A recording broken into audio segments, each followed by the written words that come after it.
Hope everyone's having a good situation. Some of you might be watching this on replay, whenever it happens to be. But we're going to get into what we need to get into here today. So go ahead and shout yourselves out in the comments section. Tell me your name and location, and we're going to get to it. And today, I'm going to tell you in a second what's going to happen today. I'm going to tell you in a second how things are going to go today, because there's levels to this shit. So get comfortable, get yourself find yourself a nice seat, get yourself a beverage, something to eat, turn the volume up, turn off all distractions. We're going to get into what we need to get into here today. And again, like I told y'all, there's levels to this shit. I'm going to show y'all going to understand here today why I'm in the space that I'm in. Y'all going to understand why I'm in the thought leadership space. See, a lot of people throw around that phrase thought leadership, but they don't really do any thinking. See, what they do is they just repeat what they know is going to be accepted. See, I'm in the thought leadership space, and I can say this because I'll say things that I don't know how some of you are going to take what I'm about to say here today, but I'm going to say it anyway.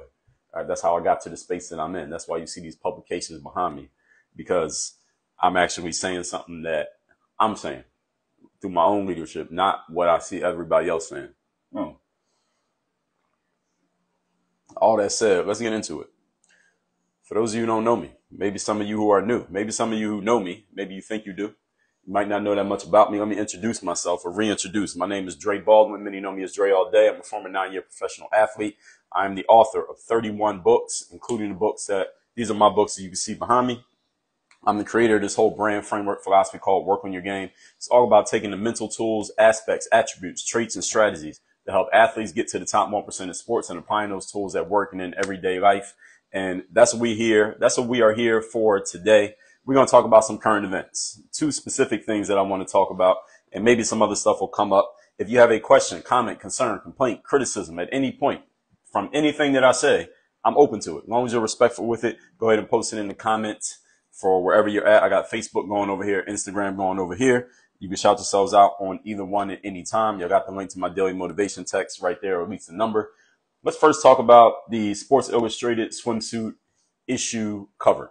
I don't know if all of y'all saw this, but the Sports Illustrated does what a lot of publications do these days, and they put 4 different people on the cover of the magazine. So we got Demontrion, says Seattle Seahawks wide receiver. All right, shout out to the Seattle Seahawks. So they put 4 different people on the cover of the swimsuit issue. It was Kim Kardashian, Sierra. Those are 2 people that you would expect. Some famous person. Back in the days, used to just be a model that you might never heard of. And now they get the famous people on there. So 2 famous people who are pretty much well known for having nice bodies, at least generally speaking. Sierra and Kim Kardashian, fine. Then they had Elon Musk's mom. Is it his mom or his grandma? I think it's his mom. She's on the cover. And then they have this woman named Yumi Nu. That's her name. I never heard of Yumi Nu. I never heard of Elon Musk's mom either. But I had heard of Sierra and Kim Kardashian.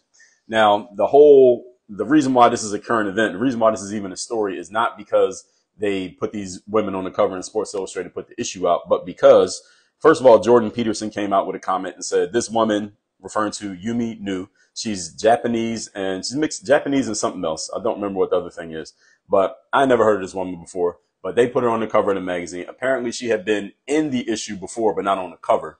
But this time they put her on the cover. And Jordan Peterson came out and said, this woman is not beautiful, period. And then when people pushed back on him, he doubled down on it. And he basically pushed even further on this argument that this woman, Yumi, is not beautiful. That was his words, not mine. Now, here's the thing.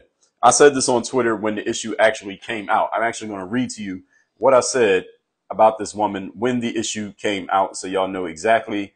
Let me make sure I can find it. And I'm just going to pull I'm just going to pull the tweets of what I said that day. And is it coming up? I'm not sure. Yeah, it's right here. So this is what I said the day that tweet came out. And this is right here on my Twitter. My Twitter is Dre all day, for those of you who don't know it. So y'all know I'm not lying. So this is what I said when Jordan Peterson made his comment And this woman's on the cover of the magazine. For those of y'all who didn't see the photo, here's the photo of Yumi Nu on the cover of Sports Illustrated. Now, I think we can all agree that Yumi does not look like the traditional girl that goes on the cover of Sports Illustrated. All right, I haven't offended anyone yet, right? All right, not yet. Just keep listening. Now, this is what I said. I said, beauty is in the eyes of the beholder. This being the swimsuit cover for Sports Illustrated, I said the Sports Illustrated started this issue to serve their masculine male core audience. That is who Sports Illustrated's audience is. Masculine men who are interested in sports. These days, Sports Illustrated has, for some reason, I have no idea why, they have decided to pivot to try to serve women, the LGBT community, and wokeness. So based on that standard, this cover is exactly what they should be doing. Because if you want to serve that audience and please them, women, feminists, not even women, but feminists, not women, feminists, the woke, and the LGBT, this is the kind of stuff that they're going to say, hey, you're doing a good job. You're doing what you're supposed to be doing. That's what Sports Illustrated did by doing this cover. Then I further went on and said that there are many companies doing this now, turning hard away from serving the masculine man. And all of y'all, y'all on the internet, y'all know about all this stuff. Turning away from serving the masculine, straight male. Usually they're referring to white men, but black men will subscribe to Sports Illustrated swimsuit issue as well. And targeting feminism, gays, and quote unquote underrepresented people, of which I guess I'm supposed to be one. So if you're a heterosexual man and you're not feeling this cover of Yumi Nu, you're looking at this like Jordan Peterson did, and you weren't feeling what you saw, understand something. It's not supposed to be for you. It's not targeted at you. It's targeted at these other groups. So any man like Jordan Peterson who saw this cover and said, what the hell is this? I'm not interested in this. This shouldn't be the cover of the Sports Illustrated swimsuit issue. That's exactly how you're supposed to feel. So if you felt that way as a man, or any of y'all never saw this and you're looking at it now and you're like, this girl's on the cover of the swimsuit issue. Why? I'm not interested. I don't find this woman attractive. If you feel that way, that's exactly what was supposed to happen. This is the exact energy that this image was supposed to evoke in you. That was the exact point by Sports Illustrated. Now, here's the thing that I want y'all to understand. Here's what I'm saying. I said that on Twitter, but here's what I'm going to say to you all right here. First of all, whether you think this woman is beautiful or not is up to your personal opinion. I'm not even offering an opinion on that. It doesn't really matter whether I think she is beautiful or not, because I don't have a subscription to Sports Illustrated. But here's what I will say about Sports Illustrated and why I think them putting this woman on the cover is not in any terms of my opinion on her, how she looks, but in terms of Sports Illustrated's business. Because y'all have to understand, I'm a businessman. What I talk about all the time, for those of you who might, if you read my stuff, if you're following me here, you probably read some of the stuff that I post. We're talking about a performance and a results-based business. What business is Sports Illustrated in? Sports Illustrated is in the business of serving masculine, heterosexual, sports-interested men. That is their audience. That's how they built their business. They've been in business for decades. Before I've been alive, their business model is serving masculine, heterosexual men who are interested in sports. One time a year, they put out this issue, the swimsuit issue. What is the swimsuit issue about? What is the reason that they do it? Sports Illustrated does not make the swimsuit issue because they're trying to serve women or validate women or affirm women. That is not the purpose of the Sports Illustrated swimsuit issue. They have started to make that the purpose, but that's not the original purpose. The reason they started the swimsuit issue is to take these same heterosexual masculine men and give them one time a year. Let me give you something that the other thing that you're interested in. Besides sports, men, heterosexual, sports interested men are interested in women, attractive women that they're attracted to wearing very little clothing. That's the purpose of the Sports Illustrated swimsuit issue. It is not for women. It is not for gay people. It is not for feminists. It is not for the underrepresented. It is not for the woke. It is for the man. That is the purpose of the issue.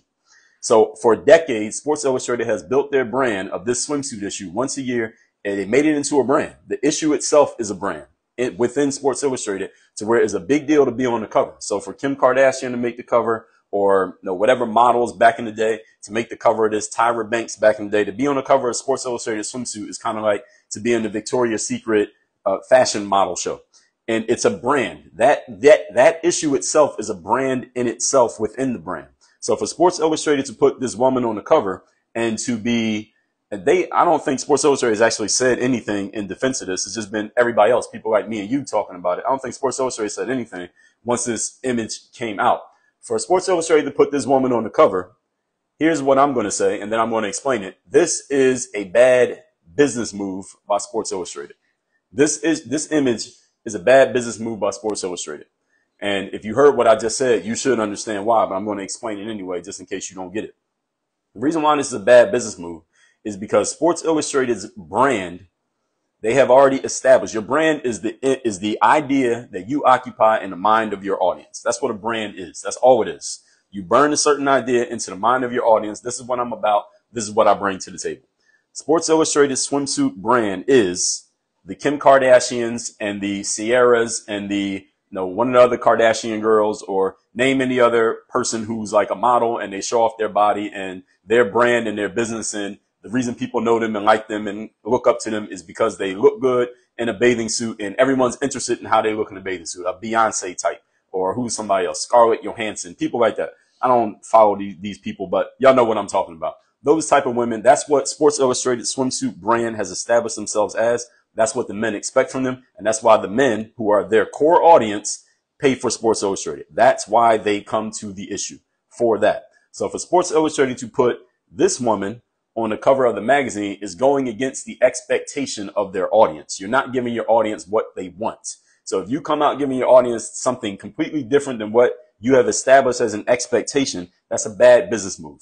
It's kind of like, y'all might remember maybe about 10 years ago, Kentucky Fried Chicken, they saw that there was this whole wave of healthy eating going on. So you know what they did? Some of y'all might remember this. Remember when Kentucky Fried Chicken decided they were going to be Kentucky Grilled Chicken? So instead of selling fried chicken, they started selling grilled chicken, or at least they tried to sell grilled chicken. And they did it for, it was probably maybe 6 months that they tried to do this. And it was a complete, utter failure. It was a complete disaster. And they went back to selling fried chicken.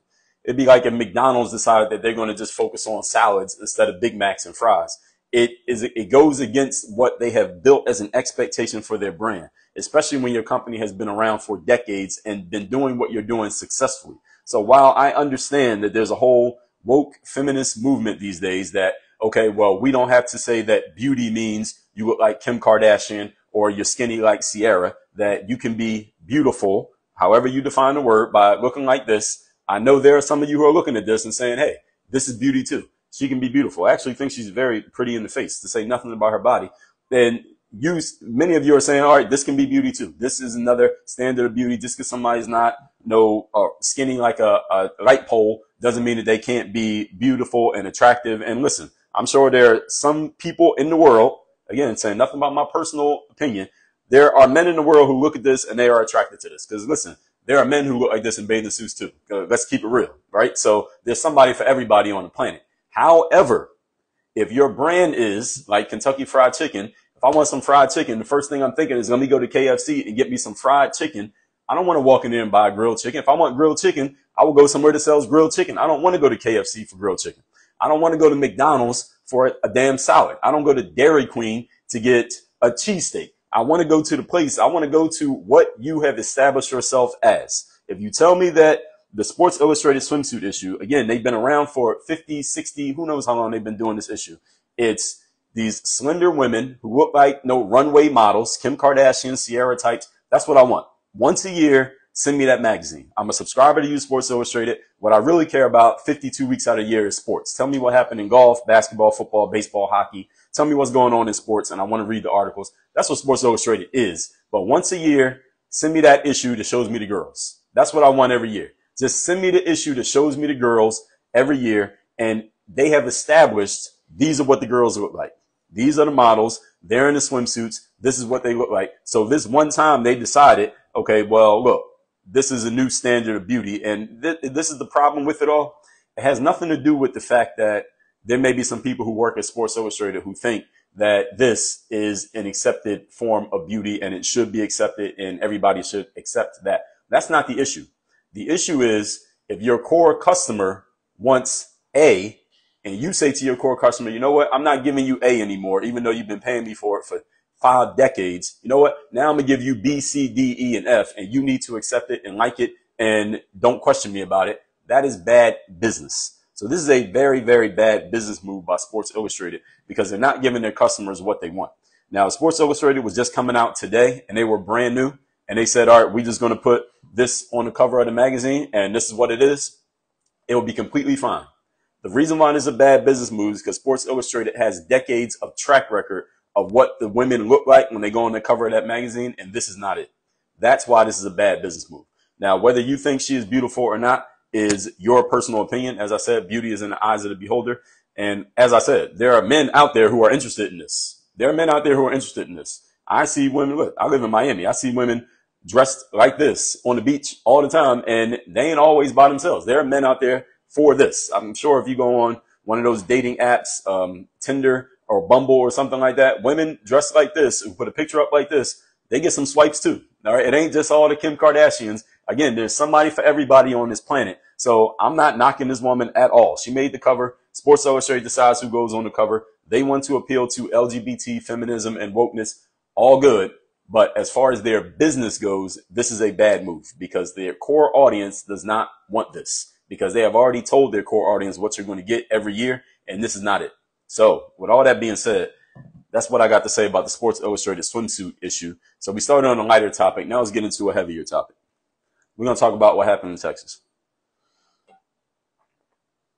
Actually, it ain't really that much to say about it, other than, of course, we all know that it's not a great thing. It's a terrible thing. Let's put it that way. Better way of saying it, when anybody loses their life for any reason. Now, when you have this gentleman who came in to this school, all the news about him is starting to come out, but usually within the first 24 hours when something like this happens, most people don't have all the information. So I'm not really talking about the details of what happened. We already know what happened. This guy has a gun. He goes into a school that he's from where he lived in this town. He's not from that town. He lived in the town. He goes into the school. He shoots up the school. As last that I saw, 21 people passed away from being on this. Actually, I got one more thing to say about this Yumi thing that I forgot. All right, before I get into that, let me say this one more thing about the Yumi things. I forgot to mention it. People were talking about, I see this tweet right here. This is by Dr. Shola. I'm going to get to the Texas thing in a second. Dr. Shola Mose Shagba Mimu. I do not know who this is. I don't know. Shola is a female. She wrote a book about resisting. She's a women's rights activist, a wife and a mom to 3 girls. So she said the following on Twitter, and I want to address this. She said 5 things. Number 1, she is not obese. She said this woman, Yumi, is not obese. Number 2, obesity is not a choice. Number 3, Yumi is beautiful. Number 4, nobody cares about, some man made a comment that she wasn't beautiful. She said nobody cares about that man's opinion. And number 5, she's on the cover of Sports Illustrated. This man who made the comment is not. Okay, let's talk about the first 3 things. She said that this woman is not obese. So first of all, let's get clear on what obese is, because a lot of people have been talking about this since this woman got on the cover. The definition of obese by the dictionary is fat, F-A-T. That's it right there. Definition of obese is fat. Now, you see that? That's what the definition says. So if you go into Siri Knowledge, this is from Apple. It says the following: obesity is a condition in which excess body fat has accumulated to such an extent that it may have a negative effect on health. People are classified as obese when their body mass index is over 30 kilograms per meter squared and is defined as overweight. Some East Asian countries use lower values to calculate obesity. So do we know for a fact that Yumi is obese or not obese? I'm not sure that we do. But looking at her photo, and here's where I'm going to ask all of you to be objective here, to put your feelings aside and just be objective.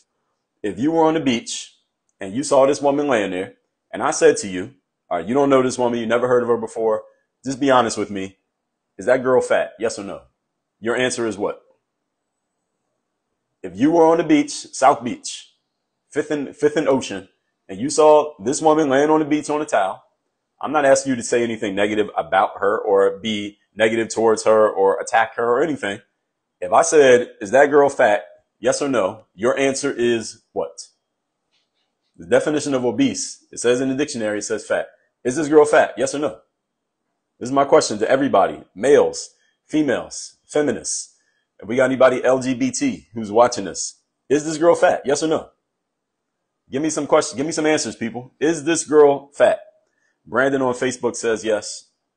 Wendy says hell yeah. F Mediocrity says no, she's not fat. Okay. What size would she need to be for you to call her fat? F Mediocrity. Why do you say no? I would say yes. Doesn't mean anything wrong with her for being fat. I mean, there's a whole bunch of fat people. America's the fattest country in the world. That's literally a fact. There are more fat people in America than there are anywhere else in the world. And I've been to a lot of countries. I remember the first time I went overseas. It was 2005. I was playing basketball in Lithuania. And the number one thing that struck me, like the first day that I was there, was that there were no overweight people. I didn't see anybody who was overweight walking around, male or female, young or old. Everybody was thin. America has more fat people than anybody. Is this woman fat? Some of y'all done got shy now. Is this woman fat?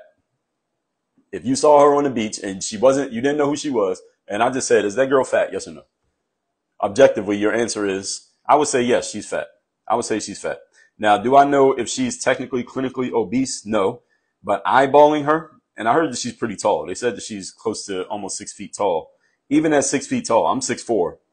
She looks like she has to be about, and women have more body fat than men, but Yumi has to be about 250 pounds. Would y'all agree? This woman's about 250. She's about 250 pounds. At 250 pounds, even at her height, under 6 feet, 250 pounds. Imagine a man was under 6 feet and 250 pounds. Is he fat? Is he obese? If he was your boy, would you make fun of him? If he tried to make jokes about you, would you make jokes about his weight? If you knew a man who was 5'11", 250 pounds, would you say he's fat? That's about what she is. I heard that she's about 5'10", 5'11", so she's pretty tall. But about 250 pounds is what she looks like about. I would say that this is obese. Now, again, I'm not a doctor, but if we were to take her BMI, I would think that she's over 30. I would say that she's clinically obese. So for this woman on Twitter, Dr. Shola, to say that she is not obese, I don't know where she's getting that from. And these days, y'all know that facts don't matter. It's just all about opinions. I would say this woman is obese. Now, some people are making the argument. There are some men who've made this argument that she shouldn't be on the cover of Sports Illustrated because she's obese and you shouldn't be promoting obesity. I'm going to throw that one out. I'm going to throw that argument out and reject that argument because, listen, there are a whole bunch of people who have some whatever things going on with themselves that still get promoted and, talked up in different places. So, no, we're not going to say that we can't put her on the cover just because she's obese, if she is indeed obese, which I believe that she is, because Sports Illustrated, as I said, they can put whoever they want to put on the cover of their magazine. It's their brand. If they want to destroy their brand by alienating their core audience, they can do it, which is what I think they're doing with this cover. If they want to do that, they have a right to do it. But for anyone to argue that, and both sides have this wrong on certain points, there's been some men who are in their toxic masculinity saying that this woman is not beautiful, so she shouldn't be on the cover. I don't agree with that because, again, there's somebody for everybody. All right. Any of y'all ever seen a fat person with a guy on their arm or a girl on their arm? Of course you have. So being fat or obese does not exclude you from somebody finding you beautiful. So beauty is not any individual one person's objective measure. Everybody can see what's beautiful. Wasn't there a movie? I think it was a movie called Shallow Hal back in the day where this dude was dating this girl that was fat. But then all his friends was like, yo, why are you dating that fat girl? But he saw her as beautiful, right? So that's the thing. So I reject that argument that she shouldn't be on there because she's not beautiful, whatever the hell that means. I reject that. On the other side of the conversation, I reject anybody saying, well, because she loves herself, or she might be on the path to getting in shape, or because she's beautiful anyway as she is, that means we should just validate and affirm her and we should just accept this as it is. I reject that as well. Because if I had a sister or a mother or a family member or a daughter who was this size, or a significant other who was this size physically, I'm going to pull them aside and have a conversation like, yo, I'll pay for your gym membership. I'll hire your trainer, but this is not acceptable. You can't stay like this because you're putting yourself in danger, clinical danger of getting in, you're putting yourself in clinical danger of heart disease, clinical danger of getting a stroke, diabetes. It's probably going to cost more for your medical care over the years as you get older because you are obese. Listen, I have friends who are obese, male and female, who are overweight, and they need to do something about it. And if you're a friend of somebody and you don't say that to them, then you are basically participating in their demise. Is this woman physically healthy? I would say no, she's not. Now, does that mean she's not pretty? It does not mean that. You can still find her pretty. And again, there's a man who might put a ring on her finger just like this. So all that being said, all right, now I said what I had to say about the Sports Illustrated thing. Now let's get to the Texas thing. All right. Texas shooter shoots up the school. 20 plus people are dead as of today. And as we know what happens when these things occur. Everybody goes and they start making their political arguments. Most specifically, what I want to talk about here today is people saying, well, we need to put in more rules for blocking people from getting guns and assault rifles, et cetera, et cetera. Let's talk about that. The first thing that I thought when I hear people saying things like that is you can't block everything from happening in life. It's kind of like I read this book by, who was that author? I think it was A.J. Jacobs. And he was talking about how he had a kid and how his kid would be, when his kid started to walk, his kid is running all around the house and bumping into stuff. And he was afraid that something might happen to the kid. So he was going to put a helmet on his kid so his kid wouldn't hit his head on something. And his wife had to kind of check him like, yo, look, something might happen to the kid. He'll get bruises. He'll get scrapes and scratches. He'll be all right. Can't put a helmet on the kid. You can't block them from everything. And that's the first thing that I think is that when a shooting happens, is it a tragedy? Of course it is. Is it terrible to lose a loved one or to lose your life, especially young kids? Yes, it is. At the same time, can we block every possible calamity from ever possibly happening in life? That's not possible. It's kind of like, is it terrible if a drunk driver crashes into somebody who's doing what they're supposed to do and that the other person dies because of a drunk driver? Yes, but how do we block a drunk driver from getting on the road? You can't really block all of drunk driving from happening. Now, a shooter. Is it possible to stop a shooter from getting into a school? I believe there are ways that you can do that. You can do something as simple as, and I thought they were going to do this after the shooting at Stoneman Douglas a few years ago, put an armed security guard at the entrance or any possible entrance to every school. Clearly, this school probably didn't have that armed security guard, so this guy got in. Now, that requires a certain amount of resources. You need manpower, you need people, and they also need to have guns and they need to have training. Now, is that feasible? Is it economically feasible? I'm not sure. That's for somebody who works in those areas. Is that feasible to do?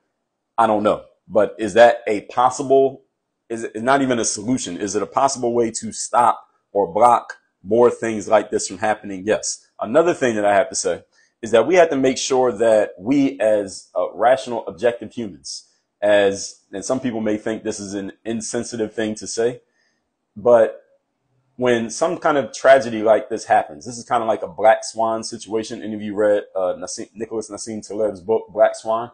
This is one of those random events. It is more random. This is not something that's happening every single day. It happens more than we want it to. One is too many. But we got to make sure that we are not emotionally overreacting to every black swan event and then putting in all of these guardrails to block from this ever possibly happening again, so that now we're restricting just normal everyday life because of this one black swan event. It's kind of like those of you who are old enough to remember. Oh yeah, we're going to get to that in a second, Brandon. Those of you who are old enough to remember when 9/11 happened. When 9/11 first occurred, we got the TSA. All right. I don't even know what TSA stands for anymore. It doesn't even matter. Travel Safety Administration. I think that's what it stands for, but I might be wrong. Doesn't even matter. Remember when we used to be able to fly without the TSA? You could just walk into the airport and walk straight up to the gate. You didn't even have to have a ticket to get to the gate. You had to have a ticket to get on the plane, but you didn't have a ticket to get to the gate. They created the TSA as this security measure for 9/11. It's been 21 years, and I don't think we even need the TSA anymore, but I doubt that it's going away.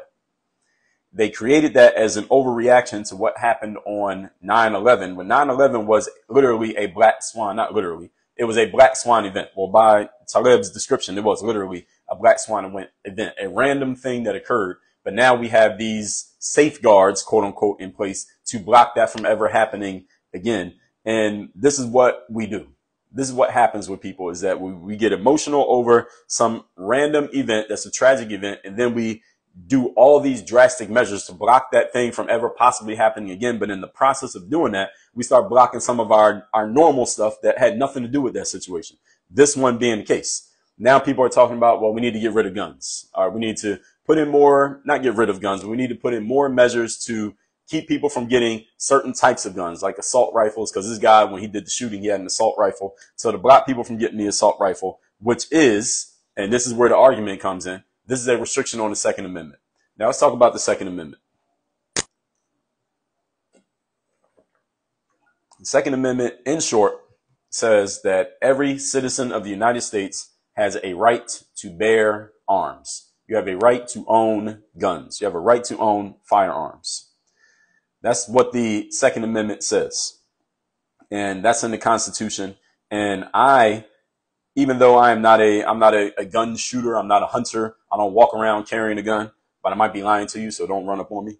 But even though I don't walk around and I'm not a hunter or anything like that, the thing is, I support the Second Amendment. I support people's right to own a gun if they want to own a gun. If you want to own a gun, you have a right to. And when it comes to the type of guns, I get the argument of some people saying, well, people can have handguns and stuff like that, like a 45 or a 9 you can put in your waistband. But these big assault rifles, like what Omar used to carry on the wire or what this guy had, people don't need to have those. I understand people saying that, but at the same time, there's a couple issues with that. Number one is that there are people who already own them. So let's say I decided I want to get me an assault rifle, and my neighbor on this side and my neighbor on that side, they already got one. But because this shooting happened in Texas, now federal law comes in that I can't buy one. So now my neighbor there has one. They have one. The cops have one. The government has one. The military has one. But now I can't get one. Now I'm like, wait a minute. Now I'm crying foul. Now I'm like, well, why can't I get one? Everybody else has one. Why can't I get one myself since they already have them? Since they're already out there to just go back and say, well, now nobody else can get one. I don't think that's going to work. I don't think Americans are going to allow that to happen. I mean, yeah, I don't think Americans are going to allow that to happen. There's going to be a strong, very strong pushback against that if anybody even tries. People talk about this. Nobody's really going to put a serious effort into that. That's not going to happen. And when it comes to the right to bear arms, a lot of people don't understand the very purpose of the Second Amendment. The purpose of the Second Amendment has nothing to do with, well, let's not say nothing, but the purpose of the Second Amendment is not about me and my ability to shoot you or your ability to shoot me. The purpose of the Second Amendment is so that the citizens of the country are armed just in case the government gets out of pocket and we need to defend ourselves against them. That's the purpose of the Second Amendment, is to protect us from what the government might do. That's why people own guns. And if you talk to people who are NRA supporters or NRA members or gun-toting members of society, many of them understand this, and they will tell you that. If they know their stuff, they will tell you that. I've never been to an NRA meeting, but if you went to one, I guarantee you they'll let you know this. That is the purpose of guns. It's not about citizen on citizen. It's about citizen protecting themselves from the government. Because if y'all understand how the United States came to be, is because we were under the rule of the Crown of England. We didn't like what they were doing. There was no taxation without representation. They were becoming tyrannical. They basically did whatever they wanted to do to the citizens of America. We didn't like that. We had to rise up and fight against them. That's why we had the Revolutionary War. And we had to fight against what was at that time the government. And when we got free of them, we created the Constitution to say, okay, all the stuff that the Crown of England did wrong, we are not going to let that happen to us. So we're going to make sure that the citizens have just as much power as the government. That was the purpose of the whole Constitution. The citizens need to have just as much power as the government, and that includes the right to bear arms. So if the government gets out of control and starts acting like they don't have any sense, we can rise up with our own guns and we can take them out instead of them just having control over us. So when the government or any government official, Kamala or Biden or whoever's coming out these days and talking about, especially today, after the shooting, is saying, well, hey, we need to put a ban on guns and put a ban on assault rifles, et cetera, et cetera. The people who are gun-toting members of society and supporters of the Second Amendment and NRA members and all of that stuff and defenders of the Constitution, they're going to say, well, look, the purpose of the Second Amendment is not about somebody shooting up a school. The purpose of the Second Amendment is for us to be able to defend ourselves against you and what you do, Mr. President, Mr. Senator, Mr. Congressperson. That's what the purpose of the Second Amendment is. So that's going to be the pushback if this ever does really become a real issue. My guess is that this is not going to become a real issue. It sounds good for people to talk about it right now because everybody's emotional and talking about this moment that just happened. But I don't think this is really going to get any legs. They're going to try, but it's not really going to get any legs, because I think even somebody like Joe Biden, even though he is a Democrat, I think he understands if he tries to push against this, then he's going to be pushing against too many people and it would cost him political power. And I think he understands that. Again, it sounds good to talk about on Twitter and in your press conferences. There's a whole other thing to run on this campaign. I don't think he's going to do that. And I think a lot of politicians completely understand that. Again, even though they might sound like they're thinking a different way, they know the real deal. So the whole point is, here's the bigger point, and this is the way that I look at things in life, period, is that you don't put measures in place to block things from possibly happening to you. What you do is you arm yourself to deal with them. That's the way that I look at life in general. Now, I'm not just talking about a school shooting. If something bad happens and you're like, damn, that's a bad thing that just happened, you don't try to put in safeguards so that nobody can ever do that thing again. What you do is you prepare yourself for, okay, if this ever happens again, now I'll be ready to handle it. That's what you do. So it's kind of like if you're a kid in school and another kid in school, you're in second grade and some kid comes up and hits you and you go home crying to your mom because a kid hit you.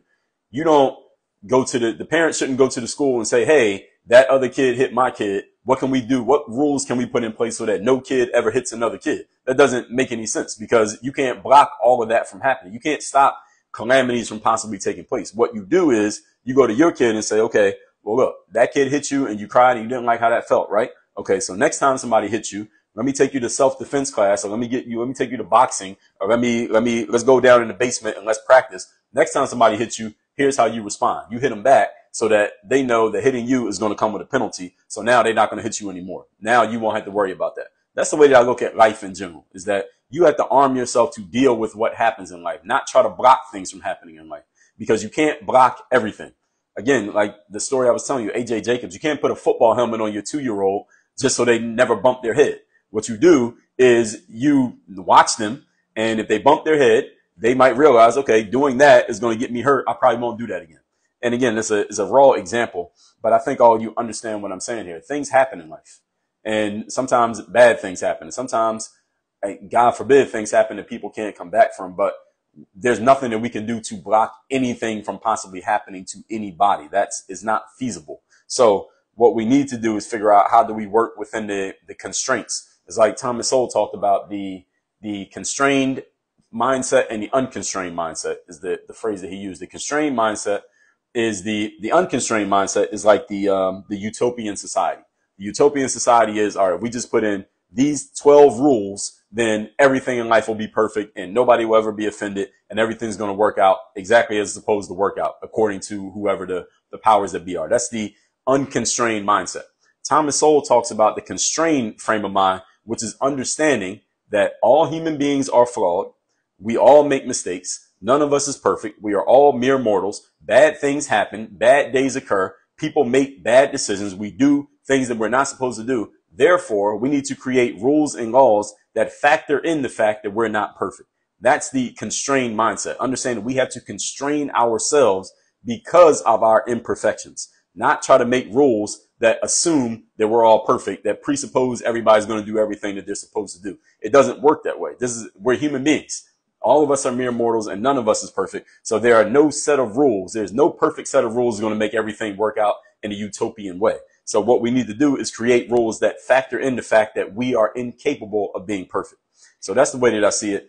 And that means for schools, put an armed security guard at the school. Again, if it's feasible. Again, the politicians will have to figure out how to do that.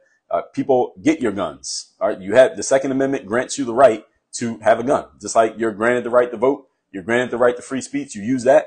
Use your right to have a gun. If you're afraid of somebody shooting you, get your gun. So now you're not as afraid. You see somebody with a gun, they know you have one, they'll probably leave you alone. Usually the bully bothers a person who doesn't want to fight. This is just how it happens. This is how it works in life, people.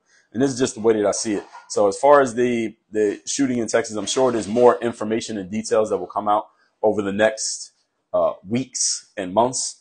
I don't like to react to just the early details of things like this. And I'm not really talking about the details of that event. I'm just talking in general. But because this happens to be a news item, and any of you got a question or comment on anything that I've said so far, go ahead and post it in the comment section. I see you over there on Facebook, Brandon. I appreciate the comments. And if you got a question or comment about anything I've said, go ahead and post it in the comment section. I'll address it, and then we'll wrap this up. I think somebody posted something earlier that I'll address. Those are only two items that I was going to talk about here today. Let me see. Somebody said at the beginning, somebody left a comment on Instagram. Oh, Javier from New York. What's going on? Bees Black Honey. how are you? Good morning. Saleh, what's going on? Saleh said, people say get rid of the Second Amendment is the worst idea. It'd be a bunch of Americans hiding their guns and may aim to plan another shooting. Well, I mean, you can't really get rid of it because people already have their guns. The government, it is not possible that the government is going to come into every house in America, check for guns, and then take what's there. That's not going to happen. That will cause an uprising. They would never even try that, but that's not going to happen. And you can't block people from getting guns now because people already have guns. So what do you say to people who don't have it that want it when they're looking at the people who already have them? So that's why I'm saying that the cat's already out of the bag. So that's the whole thing with, you can't ban guns because the cat's already out of the bag and is in the Constitution. So are they going to undo the Constitution for this stuff? Makes no sense. Tamis Damed, what's going on?